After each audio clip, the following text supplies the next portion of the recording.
And that is irrigation in a nutshell with aluminium pipes. Full of disaster. Ah! Classic move. Should have seen it coming.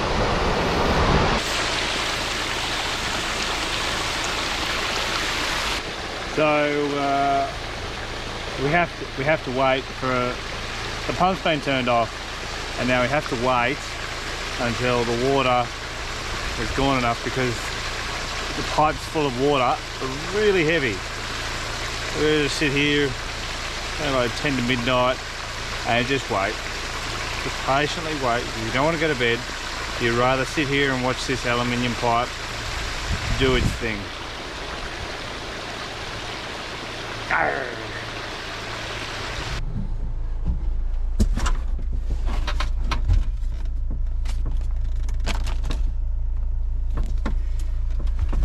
Okay, so we've got a new one. Nice and rubbery, will twist on itself. How it should be.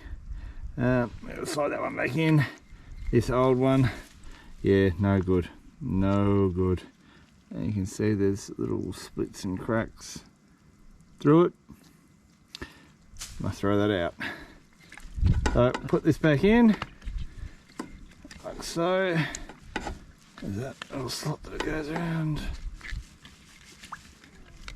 That's making it. There we go.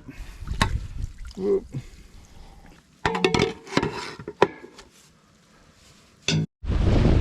I'm thinking about renaming my channel Josh's Continual Stuff Ups, or maybe I need stronger language for it. Morning, great summer's day today. Just standing here with my irrigator, and it was about 30 meters out from where it should have been at the stop point, and I was like, oh, can't be anything serious. Anyway, turned out that we've got this irrigator on a bit of an angle, not too bad, but that's probably about level, so it's a bit of an angle, and now you can probably see that hose is a bit ugly. It wasn't good. I was like, right, well, it stopped because that hose had come out past there, that knocks that, and then that trips that. Blah, blah, blah, blah, blah. Trouble with that then is that it won't wind in, so you do something that you probably shouldn't do, and you unbolt the mechanism to stop it tripping out. The trouble with that is you have to be here when it's about to stop. What if you worked out what's happened? I wasn't here when it stopped. I drove over the bank and I'm like, oh! So I turned off the pump quick as I could. Anyway, so that there is usually the stopper, and that will turn it off. Now that is so jammed up, it's pushed that stopper back into that pipe, which I hope it hasn't damaged. And now I'm trying to wind it in a bit so I can let that dog off over there to let pressure off that, because at the moment there's a lot of pressure winding on that, because when I got here it was still in gear trying to pull itself further in.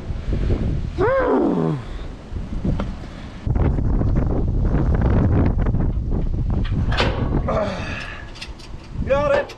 I got it! I got it! I got it! Okay, so what we've done, we've pulled this little chain down, and now the pressure should be off. Or now wind it backwards. Ever so slowly. That's now loose. We've got the pressure off it, we'll wind it up. And lesson learned, if it's going on a bank, don't put it on a bank. Do it on the level. Do it on the level. You don't have these issues. Sorry about all the wind. Probably should try and get a flash mic or something. before I forget, I better.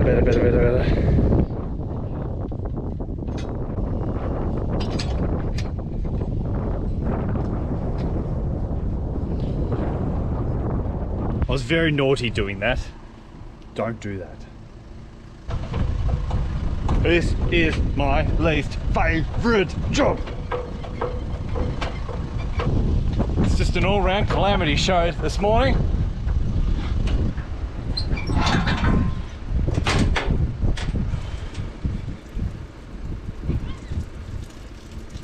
You spin me right round, baby, right round. Yeah.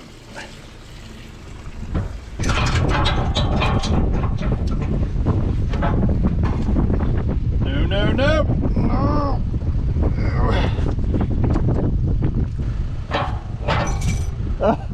No. I was close. Anyhow, something I learned is that I'm not strong enough. Okay, we're back at this irrigator, feeling later in the day. I had a big breakfast. Now I feel like I'm gonna vomit if I exert myself too much. I gotta try and move this thing around so I can get it through that gateway.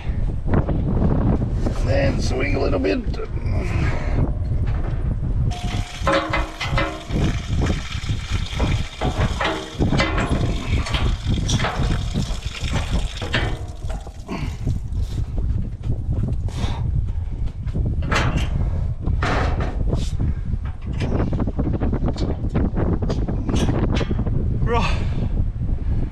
That's as much as I got. There we go. Got like that much of the pen sitting through.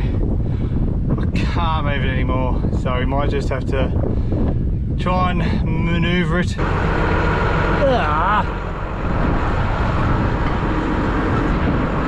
try that again. Alright, I chickened out, going to reverse back up and make sure I'm nice and level, well, in those two ruts. I want it to be in those two ruts. Hey. Whew. Made it through the gate.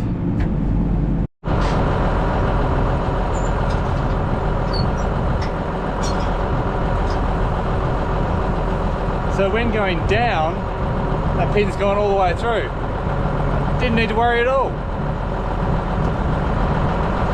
has now just made it harder to get out though.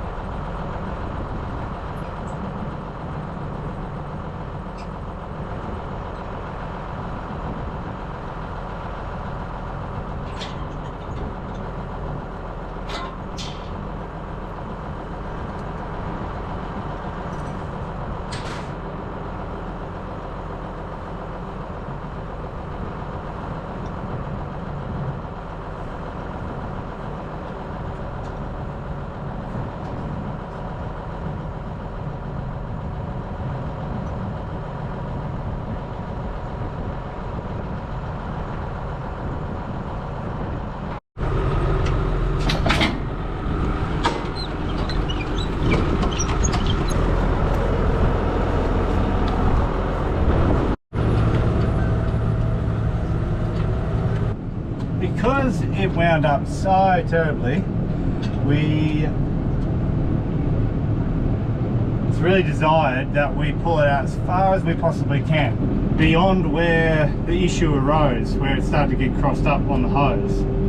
I'm not sure that I can take it any further out than what that next run was, so hopefully it started getting out of shape, yeah, later on.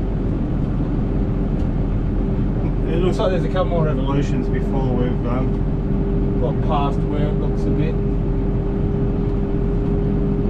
waka.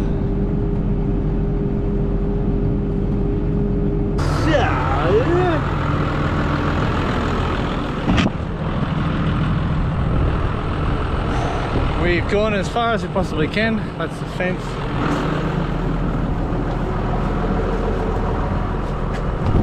So hopefully when we get back down there, it's going to look nice, straight and well laid out on the reel. Okay, that looks pretty good. It's a little loose on the bottom. We might just make sure it's pushed across as far as it possibly can, so it'll wind in really tight like a toiker. That'd be good. And then we shouldn't have another drama, because that's nice and level, whereas before it was like that. And so the hose probably kept it around at that area of the reel. Lessons learned. Though I think I have done that before, maybe a while ago. So we'll just shove him across, and hopefully when that starts to wind itself in, that'll come nice and tight, feed in like that. So we come to that time of the season when things are starting to get pretty dry, and we are now watering grass pretty consistently.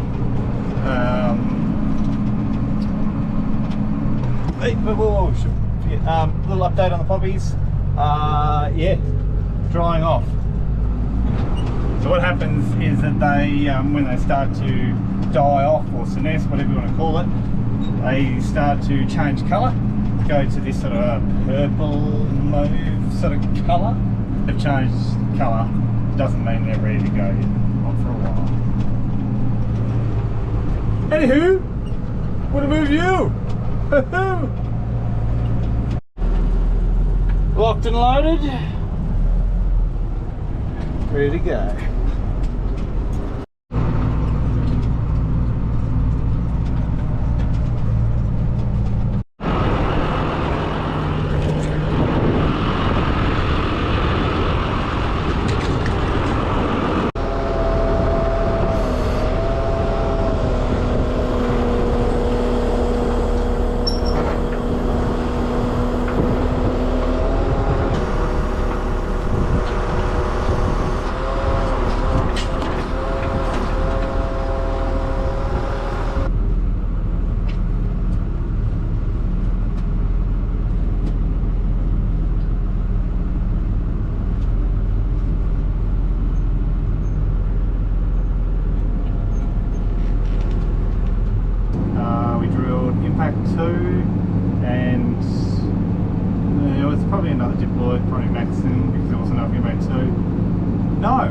It was all Maxim. So this is a diploid perennial ryegrass. I really am a fan of diploid ryegrasses, particularly late flowering ones, so they won't run to seed all the time. If you've got enough nutrients and water around, they'll keep vegetative for longer, and the vegetative stuff is it's a real good stuff. Jeez, I've got to be wonky. That we've cut, it's about 10 acres, we've cut 91 bars of silage off it, and then we second cut it because we just weren't getting around quick enough for hay. And what did we do for hay? I'm going to say 35, so it wasn't the greatest crop, but we've essentially skipped this paddock, and now we're coming back into this in probably 2 weeks, and it'll look great. It's that we did put fertiliser on after the silage was cut, but we never put it on after the hay was cut because we haven't had a rain, and I just haven't had time to get fertiliser spread on here. So we're relying on goodwill moisture and a little bit of mineralisation, so the soil will mineralise, which means it breaks down microbes and organic matter to create nitrogen. So there will be a little bit of nitrogen, probably not enough for what we want. So we're just banking on that a little bit. With a bit of moisture. Almost forgot this irrigator doesn't go all the way through. So I've just about broke my neck having a look then. And we're done. We're done. We're done. Such a nice evening tonight. It's just a shame that Brody called me earlier today and said, did you turn that irrigator into, well, no, he didn't turn. Did you start that irrigator? I was like, yeah. Well, I started the pump. He goes, well, it's been sitting in one spot all day. All day. I started this pump 24 hours ago and it's been sitting in the one spot for 24 hours. So I've just turned it on, and what I haven't done, I didn't put this little doohickey in gear. So now it's happily ticking away, just winding itself in. But the other things that have gone wrong, clearly the timer hasn't worked on the pump. It should have turned itself off like 8 hours ago. It was a 15-hour run. 9 hours ago. 9 minus 20, yeah. So there's two things that's wrong. I didn't put it in gear, and maybe I didn't set the time. No, that's got a dial turn. Yeah, clearly it's all gone wrong.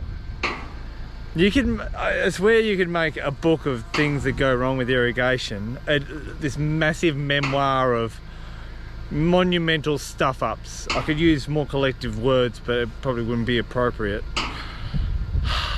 It just always, it keeps you guessing.